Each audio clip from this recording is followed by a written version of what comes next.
Happy 2026! Doesn't that sound like a science fiction year? Yeah. New year, new you, right? I will figure out what to do with it. I just got this done a couple days ago, and I still don't know. But are we ready to start the new year? Yes. We're going to start it cleaner and clearer. We're going to get rid of some stuff today. Author Courtney C. Stevens reminds us, if you keep doing what you're doing, you're going to keep getting what you're getting. In other words, we have to do something different if we want something different. And of course, we could talk about setting New Year's resolutions, right? No. How many of you have completed your New Year's resolutions if you made any last year? Oh, good for you. I saw one hand. Yeah. We all know how typically that goes, and between 10 and 20% of New Year's resolutions actually are resolved or realized. January 13th, people give up. That's the date I've heard too. And so we can go down the rabbit hole of why they don't work and the science behind what would make them work. But that's a whole class for another day. You know, that'll take a lot longer than a 20-minute talk. But goal setting is actually a great thing to do, but there's a science around it. So, you know, maybe we will do a class on that sometime soon, right, Reverend Leanne? We'll talk about it. But one thing we can accomplish today is to start working on letting go of some of that negative energy that's holding us back. And to do that, we have to think different thoughts. And of course, I'm talking about instilling some forgiveness, some forgiving thoughts. And we talk at Mindful Spiritual Center a whole lot about forgiveness and how important forgiveness is, especially from a spiritual perspective. But we have to keep working on it all the time. That's because it's a lifelong spiritual practice. It's not a one and done. As long as we're alive, we're going to keep finding things to forgive. They're going to keep coming up, things that we forgot about from our past, or new things. We can talk about the new things until the cows come home, but I've talked about my difficult relationship with my mother before here, and you know, how after my dad died, that was back in 1974. God, that sounds like a long time ago now. Anyway, she became a very angry person, always the victim. And I was a teenager at the time, and boy, did we butt heads. We really, really butted heads a lot. And I did not understand how much compassion she needed at the time. I didn't understand all that. I was a kid, and not a very bright kid, to be perfectly honest. And my brothers weren't even teenagers yet, and they needed help processing, and I wasn't able to give them that help. And as she crumpled into this deep depression, I was just mad at her for not being able to help us. It wasn't until 50 years later, when Mom developed dementia, that our relationship started healing. Because she forgot to be pissed at the universe. I think a lot of you have heard me say that before, but it's true. That's when she became a happy person, a pleasant person to be around. It was amazing. And I was able to forgive her. But I realized that I had to forgive myself as well. For not understanding.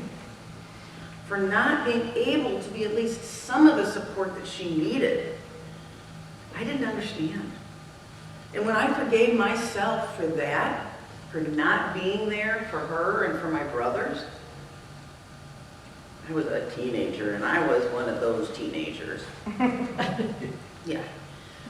Boy, when I forgave myself for that, a weight lifted. And my heart softened. And it was just such an opening, such a lovely opening and realization to be able to be more present. Now, Reverend Phyllis Sparks says in her book, Forgiveness, it's not what you think it is. One of her quotes is, your greatest tool for changing the world is your ability to change your mind about the world you behold. Changing your mind. Now this is really a nice little book. It also later on talks about the 6 steps of forgiveness process, and then it goes into universal laws and how forgiveness works through universal laws like law of cause and effect, law of attraction, law of circulation, and the like. So this is another thing we might want to do a class on, this whole process. This actually would be another good class.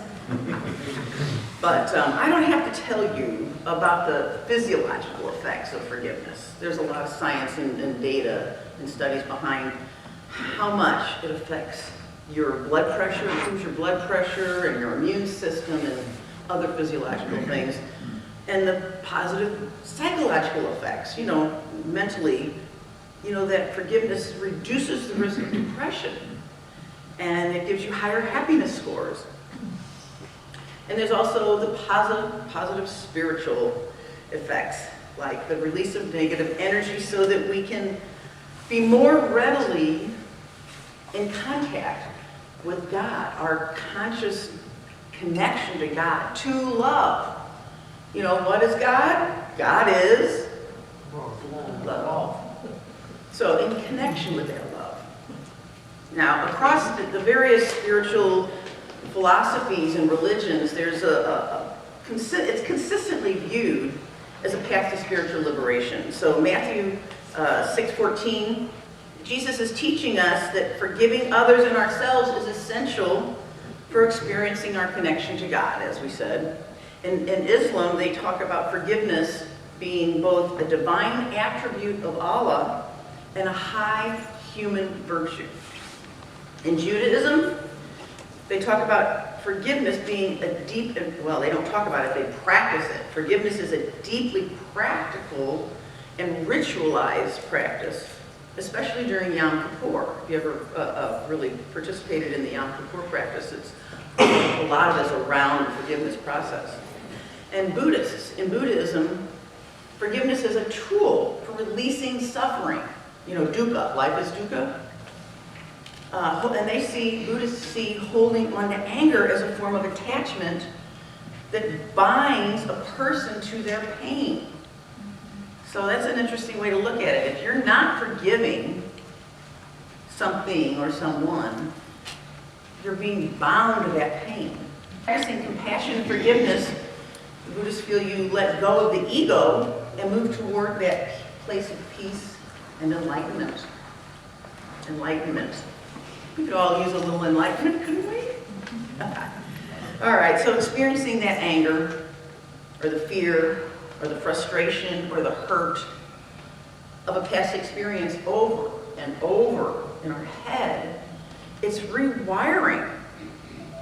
Or it's that neurologic programming that's being reinforced. So we get more of those same chemicals. Emotions are all about the chemicals, the hormones that get dumped through our body. And so we're reinforcing dumping those same hormones over and over again, those anger, fear, frustration, hurt, whatever it is, until we change our mind.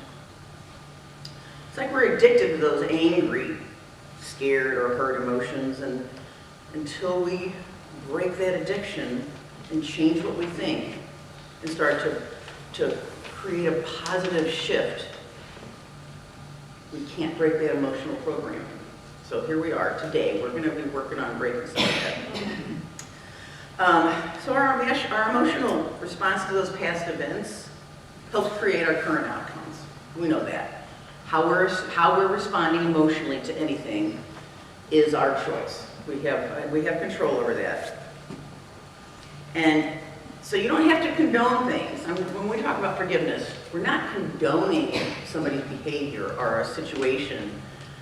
And it doesn't mean you should stop seeking justice or stop having somebody in your life. And you don't want to put up with abuse or bad conditions. And believe me, I keep protesting injustices I see. And I'll keep working for institutions and causes I believe in, especially if I feel like they're being attacked, as long as I can. But forgiveness is liberating. One of my favorite Mother Teresa quotes is, people are often unreasonable and self-centered. Forgive them anyway. Forgive them anyway. What would Jesus say? Yeah, forgiveness is liberating. So because that dense, dark, hard, lower resonance, lower vibration level of unforgiveness gets stuck in our hearts and our bodies in different chakra places, it blocks the good that's coming to us or the good that we can do. Now, I know most of you know about my girls, Bertha and Beatrice. So for anybody who doesn't, about 10 years ago, I got Bertha over here, my right titanium hip. And about a little over a month ago, I got Beatrice, my left titanium hip. And 10 years ago, when I got Bertha, when Bertha came into my life, I had a really hard period of judgment and anger towards myself. I felt inadequate as a healer. If I can't heal myself, how can I help heal anybody else? Whew. And so forgiving myself for being human, yeah, and realizing that I did help heal myself by having the surgery was such a relief.